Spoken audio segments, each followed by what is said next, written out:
sempre, né, em todas as realidades, o livro Apocalipse falou. Apocalipse capítulo 8.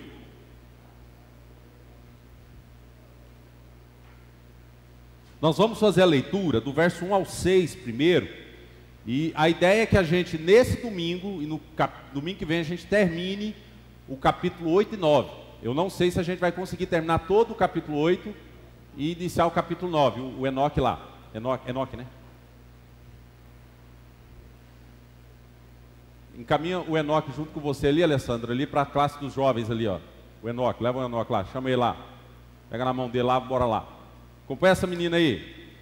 Vamos lá então, capítulo 8 de Apocalipse, verso 1 ao 6. A Bíblia diz assim, se você está com a sua Bíblia, permaneça com ela aberta. Quando o Cordeiro abriu o sétimo selo, houve silêncio no céu há cerca de meia hora. Então vi 7 anjos que se acham em pé diante de Deus, e lhes foram dadas 7 trombetas. Veio um anjo e ficou de pé junto ao altar. Com um incensário de ouro, foi-lhe dado muito incenso para oferecê-lo, com as orações de todos os santos sobre o altar de ouro que se acha diante do trono. E da mão do anjo subiu à presença de Deus a fumaça de incenso com orações dos santos. E o anjo tomou o incensário, encheu do fogo do altar e o atirou à terra. E houve trovões, vozes, relâmpagos e terremotos. Então, os 7 anjos que tinham as 7 trombetas prepararam-se para tocar. Nós vamos ficar nesses primeiros versículos aqui e vamos caminhando versículo após versículo para a gente terminar isso aqui. Primeiro a gente precisa lembrar, né, o que nós terminamos. Aqui nós vamos iniciar um outro ciclo do livro de Apocalipse. Lembre, eu falei que o livro Apocalipse é dividido em 7 sessões, certo? Cada sessão tem 7 partes. Então, 7 sessões e cada sessão 7 partes. A primeira sessão dela, se você quer olhar aí na sua Bíblia e marca isso, que isso é importante para você entender o livro de Apocalipse. A primeira sessão, do capítulo 1 ao 3, dividida em 7 estágios. Fala 7 o quê? Quem lembra? Qual que é o número, qual o 7 que está ali evidente nessa primeira parte do capítulo 1 ao 3? Quem lembra? Só levanta a mão assim, só. Lembra? Qual que é? O que é? Vai lá no capítulo 3, olha lá. Capítulo 1 ao 3. A primeira sessão é o capítulo 1 ao 3. Qual que é 7 o quê que a gente divide isso aí? As 7 igrejas. Primeira parte do Apocalipse, as 7 igrejas. Lembre, é um só filme com 7 ângulos diferentes. Então o primeiro ângulo, primeira câmera que está ali colocada imagine essas câmeras aqui. Imagina 7. Esse ambiente aqui é o mundo inteiro, a história que compreende a primeira vinda de Cristo até a segunda vinda de Cristo, certo? E nós estamos num caminho, nós estamos acontecendo aqui. Tem 7 câmeras, imagina 7 câmeras. Então a primeira câmera é a câmera que olha para 7 igrejas da Ásia, como se ela representasse todas as igrejas ao longo dos anos todos, ao longo desse período, que compreende qual período? Primeira vinda de Jesus, a segunda vinda de Jesus. Então o Apocalipse, ele é uma revelação do que acontece e acontecerá entre a primeira vinda de Jesus até a sua segunda vinda, beleza? Então a primeira câmera está focando nas 7 igrejas da Ásia. Segunda câmera, capítulo 4, qual que é o 7? 7 o quê? 7 selos. Agora é outra câmera. Esses 7 selos vai do capítulo 4, olha aí na sua Bíblia, até o capítulo 7. Capítulo 4 até o capítulo 7. Vai falar sobre os 7 selos. É outra câmera. Aquela primeira câmera ali fala do quê? A primeira câmera que eu falei. Imagina que, olha para essa câmera aqui. 7 igrejas. Agora nós estamos nessa aqui, que é do capítulo 4 ao capítulo 7, que fala dos selos. Esses 7 selos é uma revelação que o João teve do quê? Do céu, né? Ele foi levado ao céu e aí ele viu o trono, e lá do trono todas as coisas acontecendo, tanto que o primeiro selo é uma revelação do céu e ele vê o que acontece através do poder do Evangelho. Aí começa a distribuir os selos. Primeiro selo, o poder do Evangelho, que vem vencendo para vencer, né, que é o versículo 1 lá do capítulo 4, em diante, do versículo 1 ao 3, que fala, né, olha, o selo foi aberto, e era um cavaleiro branco que vem vencendo para vencer. Então, esse é o Evangelho de Jesus, que vem vencendo para vencer mesmo. Eu até citei essa frase aqui, ó, pode matar pregadores, pode matar cristãos, pode fazer o que for, o Evangelho nunca perde. O Evangelho já venceu. Do mesmo jeito que o povo de Deus é invencível, né? Por mais que matem os cristãos viverá eternamente com o Senhor. A morte, né, para nós, para os cristãos, é aquilo que Jesus disse, né, em João capítulo 11, que ele fala assim, olha, aquele que crê em mim, ainda que morra, viverá. Aquele que crê em mim, ainda que morra, viverá. Então a morte já não para mais os crentes. A morte não é mais um inimigo invencível dos crentes. A morte foi vencida por Jesus. Então o capítulo 4 inicia o quê? A visão do céu e os 7 selos. Aí vai até o capítulo 7, são 7 selos. Só que esse 7º selo não encerra no capítulo 7. Ele encerra no início do capítulo 8. Porque qual que é o último selo do capítulo 6? 7. O que fala o capítulo 7? O 6º selo, que é o fim do mundo. O 6º selo aí na sua Bíblia, aí pode olhar lá, está falando do fim do mundo, aí acabou tudo. Mas aí agora, se é o 7º selo, o que é? O que acontece no 7º selo? Se tem 7 selos, o que acontece nesse 7º selo? Inicia a história de novo. Agora ele pega outra câmera, imagina uma câmera de cá. Agora ele pega uma outra câmera, no descobrir desse 7º selo, e mostra outra visão. Porque o que acontece aqui no versículo 1 do capítulo 8 é o que? Olha só, olha aí no versículo 1. Quando o cordeiro abriu o 7º selo, houve o que? Um acontecimento.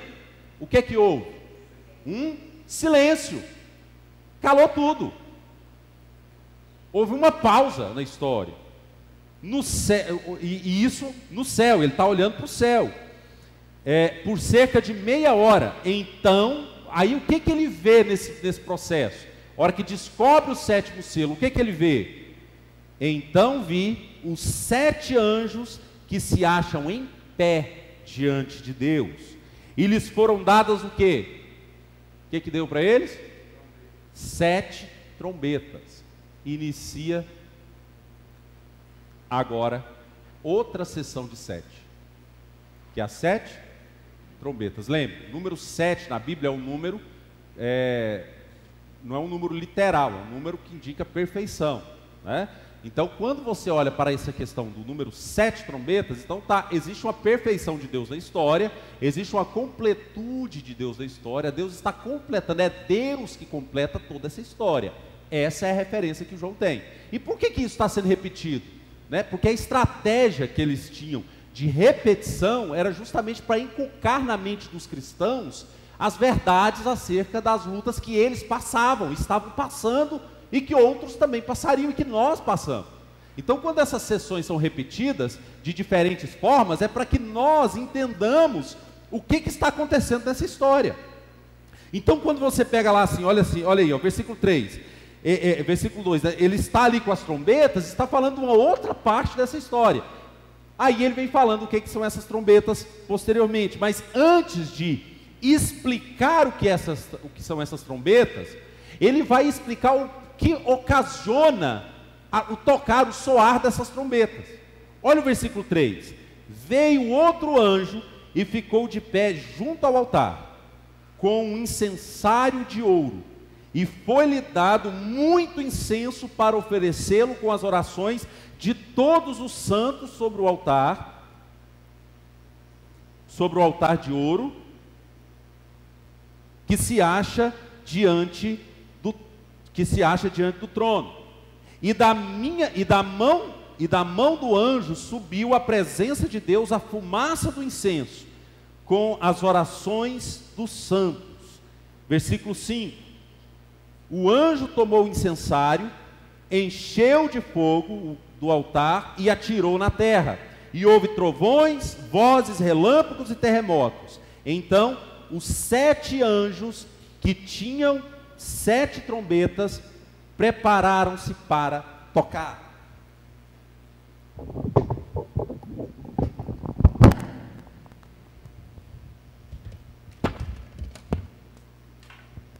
Só um minuto, só para...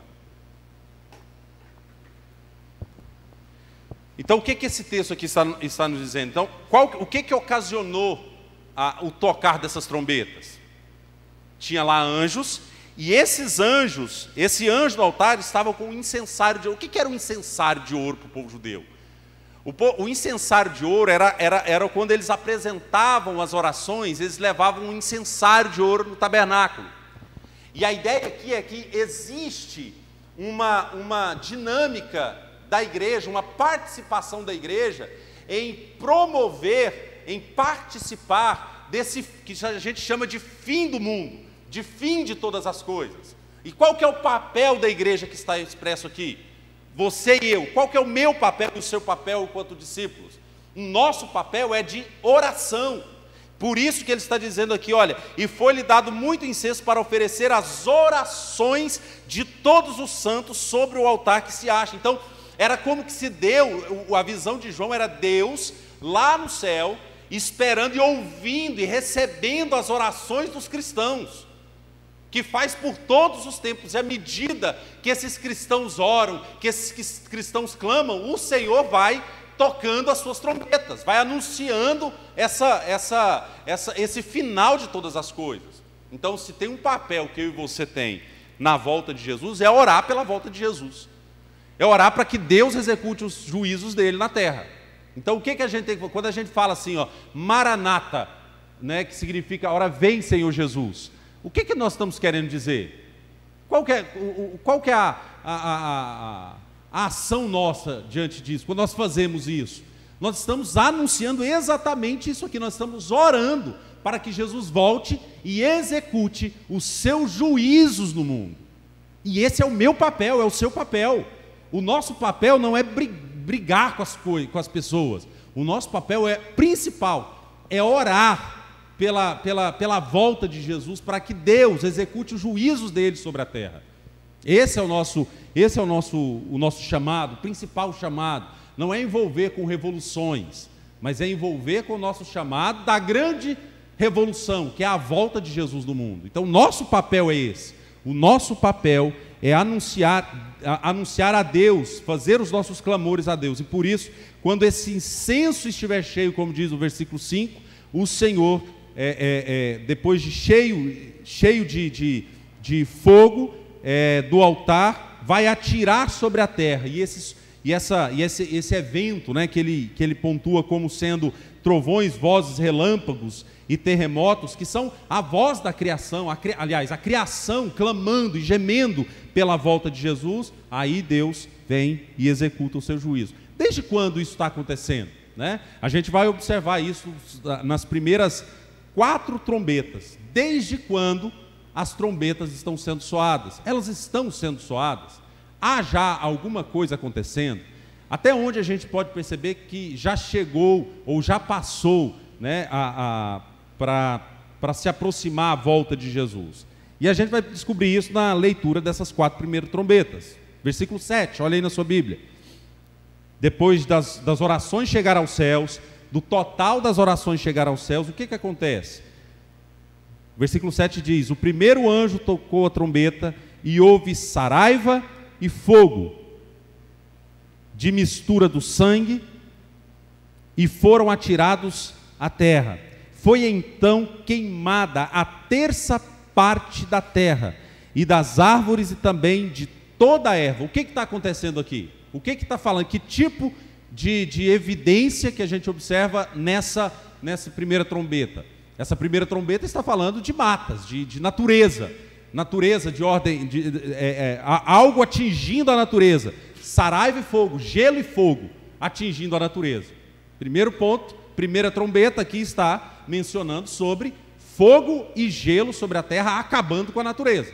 Primeira trombeta. No final dessas primeiras 4, a gente faz um apanhado geral, o que isso e como isso se aplica no nosso dia. Segunda trombeta. O segundo anjo tocou a trombeta e uma como que grande montanha ardendo em chamas foi atirada ao mar, cuja terça parte tornou-se em sangue. E morreu a terça parte da criação que tinha existente no mar, e foi destruída a terça parte das embarcações. Então lá, saiu na mata, né, florestas, e foi para onde agora? Para o mar. Então há alguma coisa, a segunda trombeta é uma desestrutura no sistema marítimo, nas águas marítimas. Terceira trombeta. O terceiro anjo tocou a trombeta, e caiu do céu sobre a terra parte dos rios, e sobre as fontes das águas uma grande estrela ardendo como tocha. O nome dessa estrela é Absinto. E a terça parte das águas se tornou em absinto, e muitos dos homens morreram por causa dessas águas, porque se tornaram amargosas. Florestas, mares, e agora uma desestrutura onde? Em águas doces. Em águas doces. É um anúncio de algo acontecendo também nas águas dos rios. Então, mar e também dos rios. Quarta trombeta. O quarto anjo trocou a trombeta, e foi ferida a terça parte do sol, da lua e das estrelas, para que a terça parte deles escurecesse, e na sua terça parte não brilhasse tanto como o dia como a noite.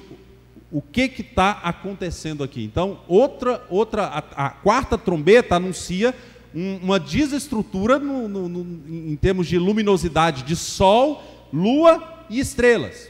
Quando a gente olha para isso, a gente tem a rápida sensação de pegar e falar assim: olha, então vai chegar um dia que nós estaremos aqui e as coisas vão começar a acontecer como que sendo algo do céu para cá, né? Algo que vem ao acontecimento, Deus fazendo isso. Só que às vezes nós precisamos olhar para isso de uma outra forma, né? Nós precisamos perceber que isso aqui tudo já acontece, em menor escala, e já começou a acontecer desde a segunda vinda de Jesus. As trombetas estão da primeira vinda de Jesus, as trombetas já estão sendo soadas. Não tem nada mais pernicioso para a natureza do que o próprio homem. Quando nós olhamos para as florestas, elas estão se deteriorando. Quando nós olhamos para o mar, ele está em constante, nós vemos, né, pelas questões ambientais, pelos problemas ambientais que nós temos, é evidente que isso já acontece nos nossos dias. Desmatamentos, uso desregrado do solo, uso equivocado das plantações, tudo isso, tem homens morrendo por conta da falta de água, desestruturas, pessoas adoecendo e problemas de toda a área, olhando e relacionando o homem com a natureza, a ponto de pessoas se perguntarem: será até quando o ser humano vai suportar o avanço, o crescimento populacional, junto com os avanços tecnológicos, com o uso da natureza? Até quando a nossa natureza suporta? Até quando o nosso solo, até quando o mundo suporta a convulsão do crescimento populacional? Até quando nós vamos suportar isso? Né? Até quando? Quem conheceu, né, e conhece, lembra da sua infância, né, e faz uma avaliação, né? Eu lembro dos rios que eu frequentava quando eu era criança, e eu olho para esses rios hoje. A crise hídrica, por exemplo, é uma coisa absurda, né? Não se chove mais como chovia antigamente em alguns lugares, né? Então nós vivemos uma desestrutura, né? Se a gente for falar de calor e sol, por exemplo, né? Por exemplo, uma coisa muito pequena, mas que acontece constantemente. Ontem alguém me falou que o café subiu de preço. Adivinha por que o café subiu de preço? Geada, saraivada, né? Isso já acontece. Há pouco tempos atrás nós tivemos um problema muito sério aqui com a crise, com falta de chuva na nossa região, e não só aqui, mas no Brasil. A falta de chuva, o que aconteceu com plantações? Quantas pessoas não passam necessidade nos bolsões de pobreza no Nordeste, no mundo, né? Se por um lado, lá quando nós falamos dos 7 selos, um dos selos lá tinha a ver com depois do anúncio do evangelho vitorioso, existe um preço: morte, perseguição e também fome, que é o que diz lá nos selos. Aqui nós temos uma desestrutura ambiental. Romanos vai dizer que a natureza clama e geme pela volta de Jesus. Então, quando a gente olha para essa realidade que está nos mostrando desses 4 selos, esses 4 primeiros selos, eles já acontecem. Eles já acontecem. Desde a primeira vinda de Jesus, vemos isso. Quando a gente olha, por exemplo, a ideia das estrelas, né, do sol. Se você chega numa cidade grande, você percebe o que a poluição provoca. Quando você vai chegando numa cidade grande, você vê aquela massa, né? aquela nuvem de poluição. Antigamente, naquele tempo, né, que João escreve isso, não tinha essas poluições desse jeito. Ele olhava para o céu à noite, ele via muitas estrelas. Hoje, por conta da poluição e da própria luminosidade artificial, nós não temos mais esse olhar, né? E isso tudo está nos ofuscando os olhos, né, daquilo que Deus havia criado, né? E o sol, né, e a lua, né, todas essas disfunções que a gente fala no firmamento, tudo isso é reflexo do que está acontecendo aqui, no despertar, no soar dessas trombetas. Então, as 4 primeiras trombetas, elas já acontecem em certa escala ao longo dos anos. A tendência é que ela piore, e aí entra uma questão que é o que vai acontecer no verso 13, porque muitas pessoas acham assim, que o mundo vai melhorar. Não, vamos orar para o mundo melhorar, não é? E não que a gente não deva orar para melhorar, mas não vai. Não melhora. Não melhora. Ponha na sua mente. Pregar o evangelho melhora o mundo? Não melhora. A intenção do evangelho é melhorar o mundo? Não é. Como assim? A intenção do evangelho não é melhorar o mundo? Não é. A intenção do evangelho, de pregar o evangelho, é separar bodes de ovelhas. Essa é a intenção do evangelho. É separar quem é realmente crente e quem não é. Quem realmente crê em Jesus e quem não crê em Jesus. Essa é a intenção da pregação do evangelho. A pregação do evangelho, ela transforma o mundo. Ela pode até transformar realidades, como é visível isso. Só que a intenção do evangelho principal não é fazer o mundo melhor. A intenção principal é separar as ovelhas de Jesus dos bodes. As minhas ovelhas ouvem a minha voz, eu as conheço, elas me seguem. E Jesus deixou isso claro quando ele estava indícios para eles: olha, no mundo tereis aflições, mas tem de bom ânimo. Eu venci o mundo. Não pense, e ele vai dizer isso, olha, não pense que vim trazer paz, mas sim espada. Quando Jesus diz isso, ele está falando, ele está vislumbrando os sofrimentos que nós viveríamos e vivenciaríamos enquanto pessoas e habitantes desse mundo, e muito mais por sermos discípulos de Jesus. E olha o que ele diz, o verso 13, olha aí na sua Bíblia. Então vi e ouvi uma águia que, voando pelo meio do céu, dizia em grande voz: ai, ai, ai. 3 ais. Quando um hebreu fazia uma repetição, era o jeito dele, era o ponto de exclamação dele, né? Então, como que eles falavam a palavra exageradamente, mesmo que ele queria dar ênfase, ele repetia por 3 vezes, tanto que isso acontece com a palavra santo, né? A gente orou isso no capítulo 4, santo, santo, santo. Então, quando há essa repetição, é ênfase necessária para mostrar que há uma dor, vai doer. E ele diz assim: ai dos que moram na terra, por causa das restantes vozes das trombetas, dos 3 anjos que ainda têm de tocar. Ou seja, não melhora, piora. Se hoje nós vemos tudo isso aqui, então a gente pode até pensar assim, em que fase nós estamos, né? Em que fase nós estamos da volta de Jesus? No mínimo nós estamos da 5ª trombeta. No máximo nós estamos lá. Então tem muitas coisas ainda mais difíceis, aliás, no mínimo na quarta trombeta, né? Antes de chegar nessa quinta. No mínimo, nós estamos aqui, né? Nós estamos aqui. E aí o que vai acontecer? O que de pior pode acontecer? Olha o que de pior João vê nessa quinta trombeta. Vamos lá. O quinto anjo tocou a trombeta. O quinto anjo tocou a trombeta e viu uma estrela caída do céu na terra. E foi-lhe dada a chave do poço do abismo. Ela abriu o poço do abismo e subiu fumaça do poço como fumaça de grande fornalha.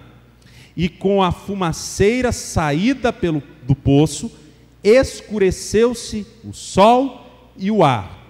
Também de fumaça saíram gafanhotos para a terra, e foi-lhes dado poder com o que tem os escorpiões da terra, como que tem os escorpiões da terra. E foi-lhes dito que não causassem dano à erva da terra, nem a qualquer coisa verde, nem árvore alguma, e tão somente aos homens que não têm o selo de Deus sobre a fronte. Foi-lhes também dado não que os matassem, e sim que os atormentassem durante 5 meses. Sublinhe isso. E o seu tormento era como tormento do escorpião que fere alguém. Vamos ficar até aqui, agora a gente continua até o verso 12. O soar da quinta trombeta já inicia dizendo, ao tocar, ele aponta para uma estrela que cai do céu. Talvez aqui esteja a palavra mais simbólica de todo o livro do Apocalipse. Porque aqui é provável que o que ele esteja falando, e se estivermos certos, nós estamos fazendo interpretações desse texto, aqui o que está mencionando é a queda de Satanás e dos seus anjos do céu. Quando ele fala que essa estrela caiu, né, e abriu o poço do abismo, quando Jesus, nós já havíamos dito isso, quando é que Satanás cai do céu? Lá na queda do homem, lá em Adão? Não. Lá em Abraão? Não. Lá em Zacarias, Daniel, nos profetas? Não. Satanás, ele cai do céu, ele é precipitado do céu, no momento que Jesus sobe vitorioso para o céu. Satanás e os seus anjos é jogado de lá. Só que é 2 grupos que são jogados de lá, né? E a gente vai entender isso em toda a Escritura. Por exemplo, quando a gente olha para Jesus, quando está lá em Gadara, ele chega, aí meu querido, você tem que estar lendo muita Bíblia para você lembrar disso também, né? Lá em Gadara, ele chega e tem um endemoniado gadareno, ou Gerazeno, né? O endemoniado de Gadara. A hora que ele chega lá, aquele homem cheio de demônio tinha legião nele. Ele fala assim, quem é que está aí? Legião. E eles olham para Jesus e falam assim, olha, não nos joguem no abismo. Nos leve para onde? Para aquela manada de porcos. Está vendo que eles falam para não jogar no abismo? Eles estavam na terra, mas eles não queriam ir para onde? Para o abismo. Eles não queriam ir para aquele lugar. Então o que nos faz entender isso? Então existia aqui, quando João menciona isso, e ele abriu o poço do abismo e subiu uma fumaça, a gente faz uma conexão também com 2 Pedro. Abra lá em 2 Pedro, capítulo 2, verso 14. Se você tiver aí na sua Bíblia aí, 2 Pedro, capítulo 2, verso 14. 2 Pedro,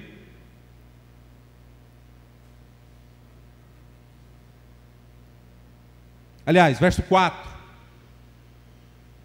Quando lá está falando também sobre a queda de Satanás. Ora, se Deus não poupou anjos quando pecaram, antes, precipitando-os no inferno, os entregou a abismo de trevas reservado para o juízo. Então o que a gente vai percebendo na Escritura? Quando Jesus sobe aos céus, Satanás e os seus anjos é precipitado dos céus. Alguns caem na terra. 1/3 das miríades celestiais, há quem diga que ficou na terra, está aqui. Existe um ministério deles aí. Os piores, junto com Satanás, foi jogado aonde? Que é a estrela caída do céu, a principal estrela caída do céu. Ela foi para esse lugar do abismo. E ali ela está presa. Só que, ao final dos tempos, quando soar a quinta trombeta, essa que está presa, que é a pior de todas, junto com os piores demônios, como se fosse assim, ó. Tem aqui se alguém vai preso, vai para o Corró, né? A primeira prisão, né? A cadeia pública. Os piores vão para o presídio de segurança máxima. Então nós estamos falando aqui de 2 grupos. Tem uns que estão presos no mundo aqui e outros que estão nesse abismo, que eu não sei onde é e a Bíblia não fala onde é, mas existe aqui. É o que ele está mencionando. Existe um abismo em que estão presos Satanás e esses anjos. Lá, Jesus não, lá aquelas pessoas que morrem sem crer em Jesus também não estão, porque eles estão no inferno. Lá no inferno, Satanás e esses anjos caídos também não estão. Eles estão presos nesse abismo. Por isso que aquele endemoniado de Gadara, com aquela legião, diz: olha, não nos jogue do abismo, porque lá é pior. Lá é pior. Por isso que ele diz isso. E quando ele diz isso aqui, João ele vê que ao final dos tempos, o que vai acontecer? O que vai acontecer? Foi dada a essas pessoas, a esses anjos, lá do presídio de segurança máxima, do perdido, lá do lugar do abismo, foi dada a eles a oportunidade de serem soltos. No final dos tempos, eles serão soltos. Satanás será solto, junto com esses anjos, para quê? Para quê? Para dar uma oportunidade para ele, para ver se arrepende? Não, com o objetivo de atormentar os cristãos. No final dos tempos, Satanás se levantará e atormentará os cristãos, onde os cristãos serão provados como que pelo fogo. Então, a igreja vai passar por tribulação? Vai. Nossa, mas que Deus mau, né? Antes de Satanás cair do céu, ele teve um episódio desse, e talvez seja para nós algo parecido. Ele teve uma observação a respeito da vida de Jó. Lembra?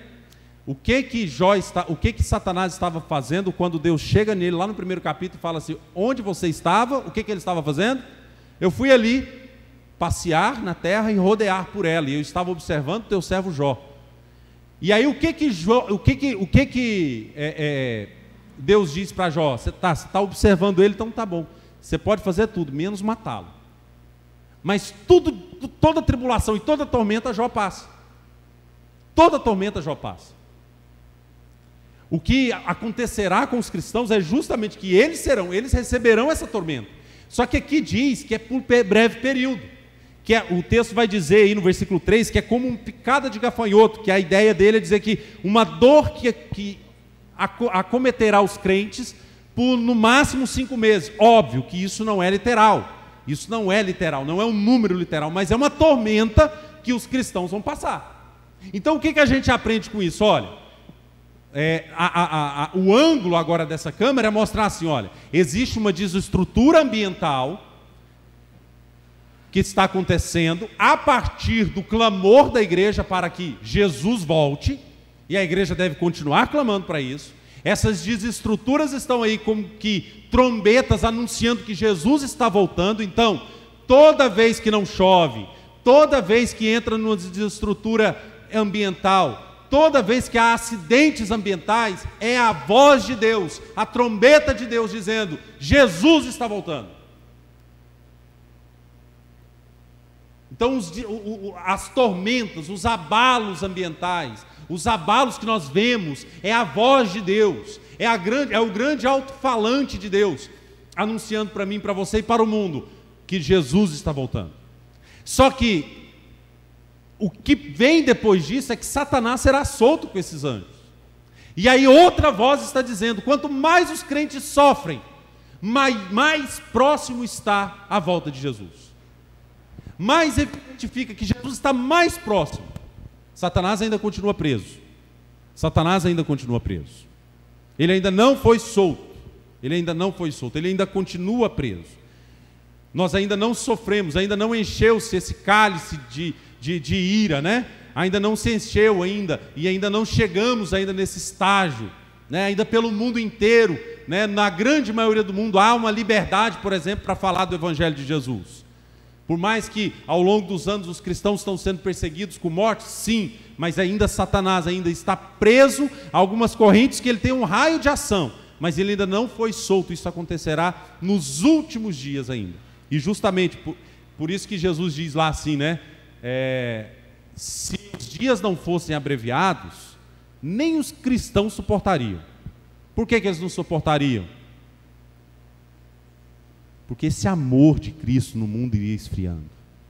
O que sustenta o mundo é o amor de Cristo, dispensado à igreja dele. Mas vai chegar um tempo que isso vai se esfriar e vai diminuir, a tal ponto de a dor e o sofrimento ser a característica e a marca no mundo inteiro, principalmente sobre os cristãos. Por isso que não tem lugar para teologia de prosperidade no Evangelho, gente. Não tem lugar para teologia de prosperidade no Evangelho. Ser cristão sempre foi você associar-se com Jesus no sofrimento. Olha o que diz o verso 7. O aspecto dos gafanhotos, aí outro abalo, né? O aspecto dos gafanhotos era semelhante a cavalos, preparados para a peleja. Na sua cabeça havia como coroas parecendo ouro, e o seu rosto era como o rosto de homem. Tinham também cabelos, como cabelos de mulher, e os seus dentes, como dentes de leão. Tinham couraças, como couraças de ferro. O barulho que as suas asas fazia era como um barulho de carros de muitos cavalos que correm à peleja. Tinham ainda cauda, como escorpiões e ferrão. Na cauda tinham poder para causar dano aos homens por 5 meses. E tinha sobre eles, como seu rei, o anjo do abismo, cujo nome em hebraico é Abaddon e em grego é Apolion. O primeiro ai passou, eis que depois dessas coisas vem ainda 2 ais. Olha só o que ele está dizendo. É intensificada as perseguições aos cristãos, e o anjo do abismo, Satanás, a palavra Abaddon significa destruição, Apolion significa destruidor. Então a ideia é esse anjo do abismo, que tem o nome de Abaddon e Apolion, esse é o destruidor, Satanás, que estava preso, ele saiu e foi para perseguir, e aparentemente vencendo a igreja, matando os cristãos, perseguindo os cristãos. Intencionalmente, o objetivo é perseguir cristãos, matar cristãos. Óbvio que o anticristo, ele surge sobre a influência desse anjo, né? A figura do homem da iniquidade, ele vai surgir influenciado por esse anjo. Satanás não vai aparecer na terra andando, aquele ali é Satanás. Será uma figura, alguém que aparentando, personificado, melhor dizendo, perseguirá intencionalmente os cristãos, usando sistemas políticos, econômicos, usando o mundo, usando armas, se preciso for, para perseguir os cristãos. E os cristãos aparentemente perderão a batalha, porque quando você olha com o olhar humano, né, se numa guerra, né, humana, um exército morre, ele perdeu. Só que a nossa guerra não é humana, a nossa ferramenta não é humana, o nosso objetivo não é o reino em vida, o nosso objetivo é o reino eterno, e com ele, se com ele viveremos, com ele também reinaremos. Então o que a gente aprende aqui até essa parte do capítulo 9, versículo 12, né? Até a 5ª trombeta. O que a gente aprende? Primeiro, Eu, como cristão, eu tenho o dever de orar pela volta de Jesus, de clamar ao Senhor pela volta de Jesus. Isso já nos tinha sido ensinado no 5º selo que nós lemos lá no capítulo 6, versículo 9 ao 11. O clamor, né, que os decapitados faziam, né, a alma dos decapitados estavam fazendo para que Jesus voltasse e pusesse fim à perseguição, à luta que os cristãos estavam passando no mundo.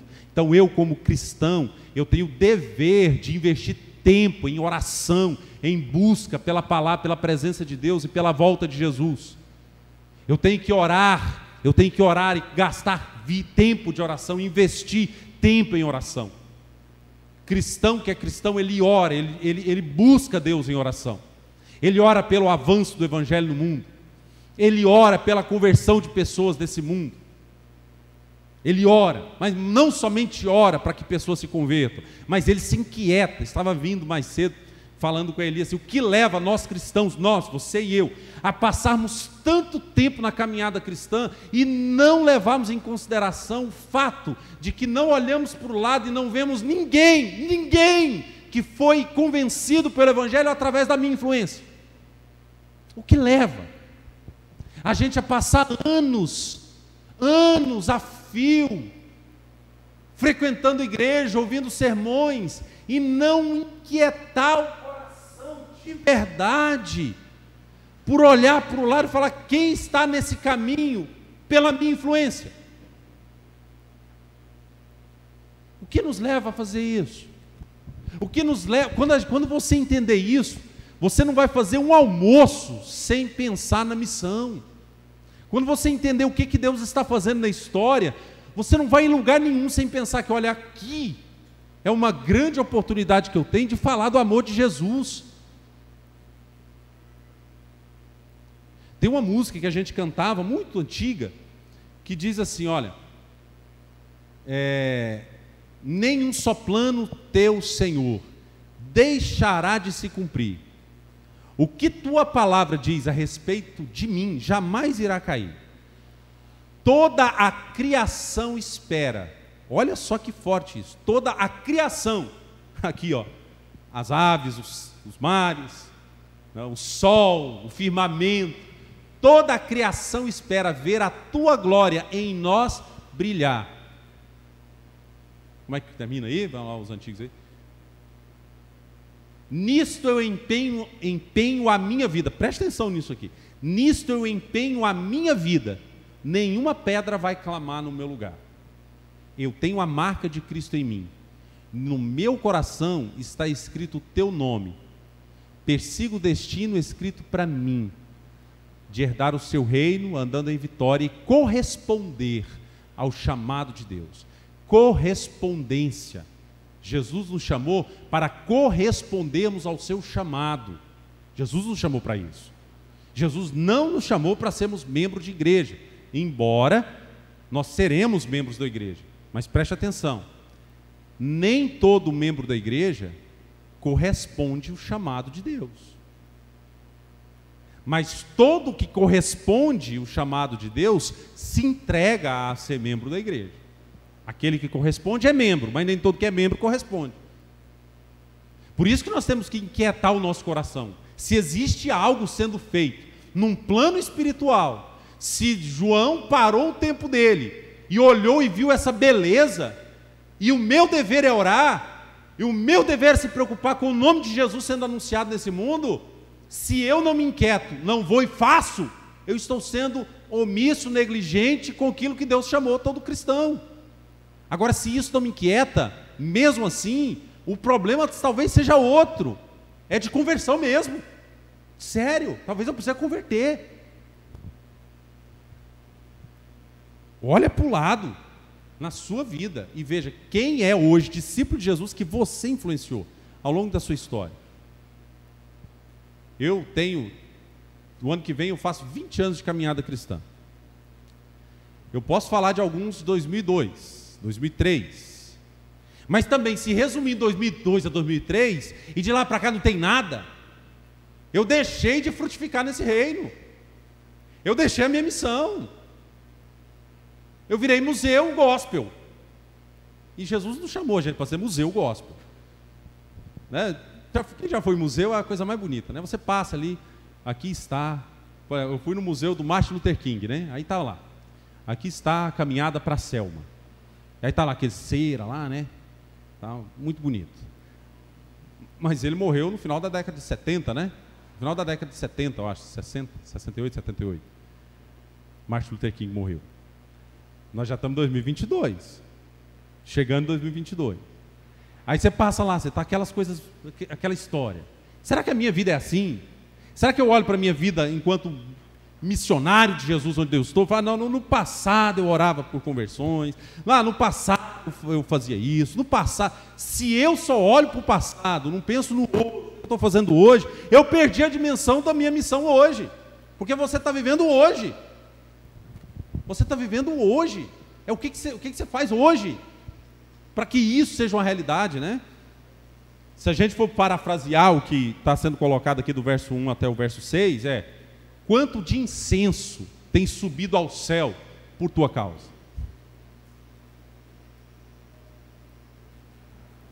Aí a gente lembra da palavra do Leonard Ravenhill. Por que tarda um pleno avivamento? Quando ele diz assim, o cristão, ele fala pastor. O pastor que não ora 2 horas por dia não vale um vintém.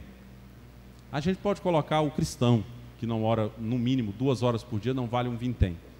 E nós não podemos simplesmente falar assim, nossa, eu sou muito ruim mesmo, né? Difícil, né? Eu sou muito falho. E aparentemente isso parece piedade para nós, mas não é piedade. Reconhecer o erro não é exercício de piedade, gente. Exercício de piedade é reconhecer e mudar. O que você vai fazer para mudar isso na sua vida? O que você fará para mudar isso? Segunda coisa que a gente aprende com essas trombetas, agora com as trombetas, no bloco aí do 7 até o 12, a gente aprende assim a olhar que a vinda de Jesus está próxima e que esse tempo já começou. Primeira, a segunda vinda de Jesus, as 4 trombetas já estão sendo tocadas desde que Jesus subiu aos céus. As 4 trombetas já estão sendo tocadas. Jesus está voltando. Nós já falamos, né, dos selos das pestes, né, que acontecerá quando nós falamos dos selos. Agora é as trombetas, desajustes naturais. Isso já é evidente. Segunda coisa que eu aprendo, preciso observar que Deus já está aí, anunciando a volta de Jesus. Terceira coisa que eu aprendo é que eu preciso me preparar para essa volta. Me preparar para sofrimento. Como é que eu me preparo? Só tem uma forma de você escapar do sofrimento severo ocasionado pelo príncipe do abismo, né? Pelo príncipe do abismo. Só tem uma forma: tendo a marca de Cristo na sua fronte. Somente a marca de Cristo te livra de consequências piores ocasionadas pelo príncipe do abismo. Pais, discipulem seus filhos. Filhos, abracem o Evangelho de Jesus. As coisas podem piorar. A perseguição está aí. Você pode não estar aqui amanhã. Busque a Deus. Seja evidente na sua vida a marca de Cristo. Quando nós vemos nos profetas dizendo, busque o Senhor enquanto se pode achar, invoque-o enquanto Ele está perto, a intenção é que chegará o tempo que não haverá mais essa possibilidade. Vai chegar o momento em que você não estará mais aqui. Só existe uma forma de você salvar a sua casa, é o Evangelho lá dentro. Só existe uma forma de você salvar a sua vida, se entregando ao Evangelho de Jesus, tendo na sua fronte a marca do Evangelho, que fique escancarado. Qual que é a ideia da marca na testa? A marca na testa é que fica evidente que você é discípulo de Jesus, que você é dirigido pelos princípios e valores do reino. Você não é dirigido pelas suas vontades, você não é dirigido pelas coisas do mundo, você não é dirigido pelo medo, você não é dirigido pelos prazeres do mundo, você não é dirigido por nada senão pelo Senhor. a marca, tanto que ele mesmo diz, né? Olha, foi dado também a esses atormentar, né? Mas não tirar a vida, né, eterna, não vai tocar na vida eterna daqueles que têm o selo, mas aqueles que não têm o selo, esses morrerá eternamente. Morrerá eternamente, conforme o versículo 4 e 5. Então esteja preparado para a volta de Jesus. A gente não sabe quando será. Isso pode ser hoje, isso pode ser esse ano, isso pode ser o ano que vem, não sei. Ninguém sabe o tempo, nem o filho sabe o tempo, somente ao pai compete saber. Mas o fato é, está acontecendo. As vozes das trombetas estão sendo ouvidas ao longo dos anos. E chegará o tempo em que a última trombeta será tocada. Vamos colocar de pé Douglas, chama a Letícia lá para mim lá. Vamos colocar de pé.